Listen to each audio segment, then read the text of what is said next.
Now I'm going to demonstrate the Energy Justice Network MAP Communities website. We use this website to encourage groups to network with each other and to track proposed and existing dirty energy and waste facilities primarily in the United States. This is our homepage, energyjustice.net/map. Here you can see there's a navigational menu. You can log in, you can sign up. We really encourage people to sign up and to take responsibility for facilities in their area. And we'll give you control of that information. And also if you sign up, you'll be able to see a lot of additional information which is not available publicly, primarily people and groups fighting these facilities. A lot of that information we keep private, whereas our facility information is entirely available to the public. You can see some new facilities that have been recently updated or added.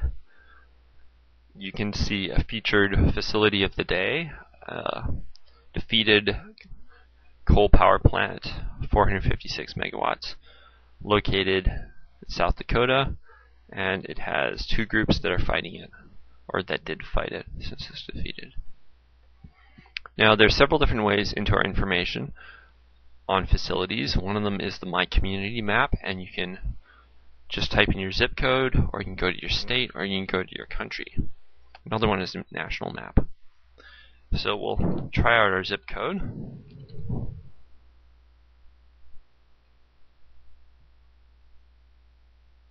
This pulls up a map of facilities located in the Philadelphia area near 19143. And here you see facilities of all types. So the letter on the marker tends to represent the type. So W does wind, S does solar, G does gas, L does landfill, O does oil, N does nuclear. You can, it's obviously a Google map, so you can, zoom in. And there's an oil facility that's closed by the Philadelphia International Airport. You can change, different layers. You can share this on Facebook. You can share it on Twitter.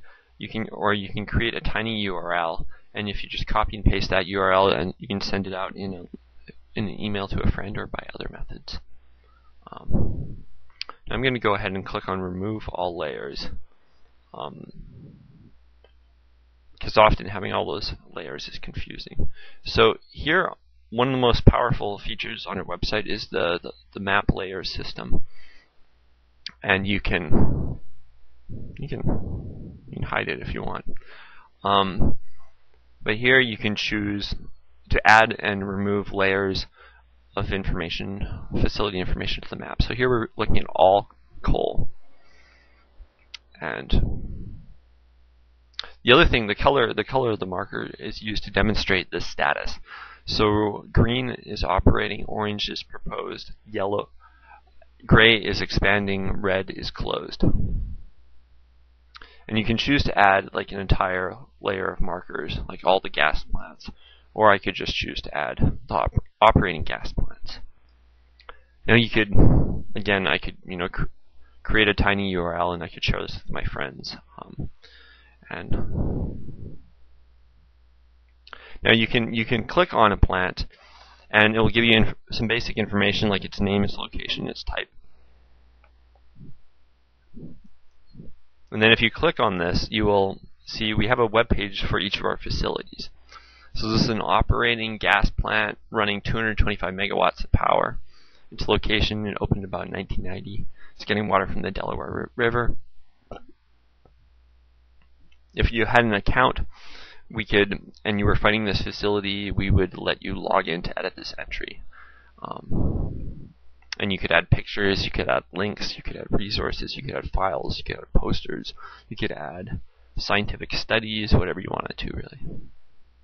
If you don't have an account, you can still make a suggestion, which will go to our administrator system, and they'll share it with their friends. They'll decide whether or not it's important. Here we have three different units. And this is more information about the units, and you can click on there for more details. Yes, we have 3 generators. Two of them apparently are both generator number 1, which is thanks to our government data source. And it tells you the type. It's an internal combustion engine combined cycle. Status history includes things like proposal dates, construction, operating, closed, and fuels and products. Sometimes this is mostly fuels and sometimes products. Sometimes facilities run multiple fuels.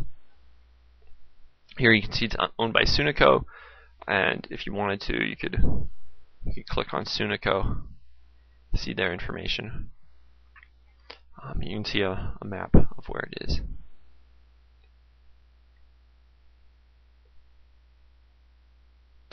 Now another way to look at our information is our national map. And this is a blank national map of the United States. And you can add and remove layers there. So, operating nuclear power plants, coal power plants, gas power plants. There are 1,600 gas power plants in the United States. That's a lot of them. You can also see proposed plants. So, proposed and expanding nuclear power plants, kind of scary.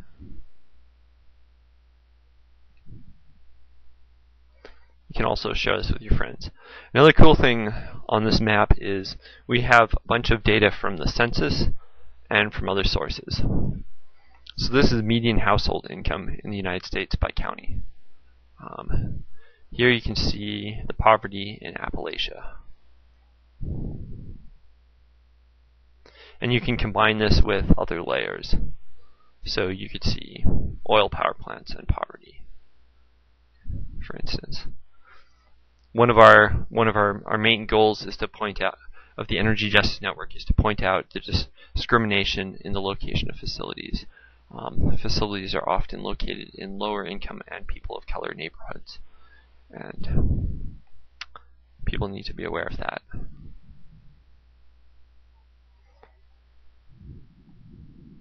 The census information is from the 2000 census, but we'll add the 2010 census when it comes out. This is African American population.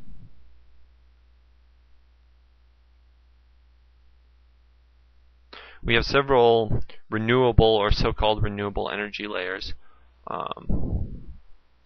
This is biomass potential by square mile in the US. And here you can see a lot of biomass potential: Iowa, southern Minnesota, Illinois, Indiana, Mississippi, Arkansas, and some other parts of the southeast. This is from government data. So here what you could do to make an interesting map is you could put proposed biomass facilities on top of biomass potential. And you can see that a large part of the West doesn't really have any biomass potential, and there aren't any proposed biomass facilities there.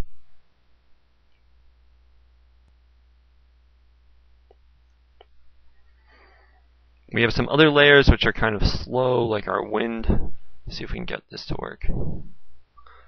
Yeah, wind potential for this is the northeast, or the west and the east and the Midwest part of the United States. And these markers are color-coded based on how much potential wind power there is.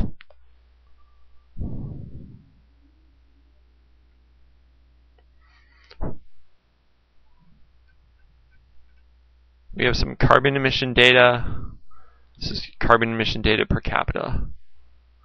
And actually a lot of the carbon emission data is the highest in places that are involved in mining and resource industries. So that's why you see Wyoming and Utah.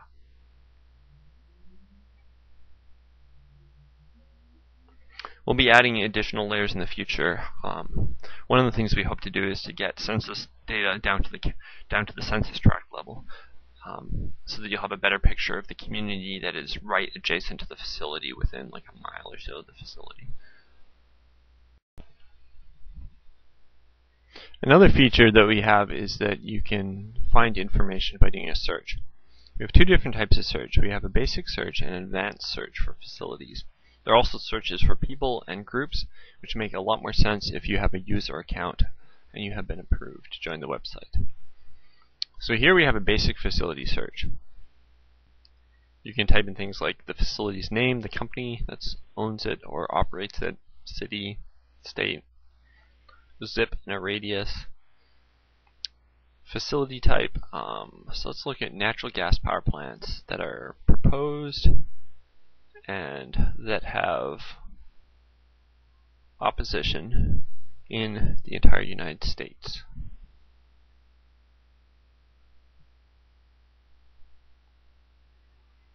And this shows us a list of natural gas power plants and possibly also showing us some LNG terminals.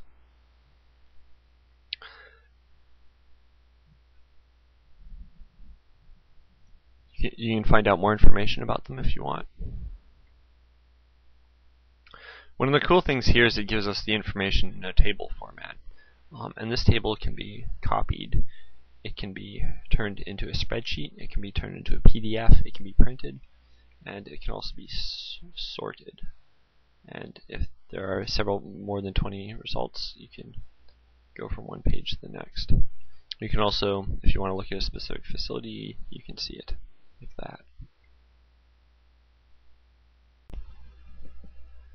There are a lot more features on this website that we don't have the time to get into. One of them is you can see our campaign status.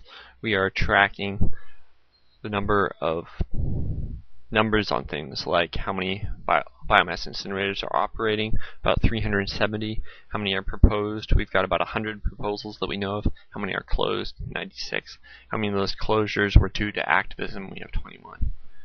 Coal power plants, we have operating about 600, proposed 142. So this is the Energy Justice Communities Map website, and I'd really encourage everyone to sign up and get involved in building this resource. We rely upon regular people like you to help us fight the power plants and to maintain accurate information about them. If you have any questions, you can contact me. My name is Aaron Kreider, and my email address is aaron, AARON, @energyjustice.net. Thank you very much.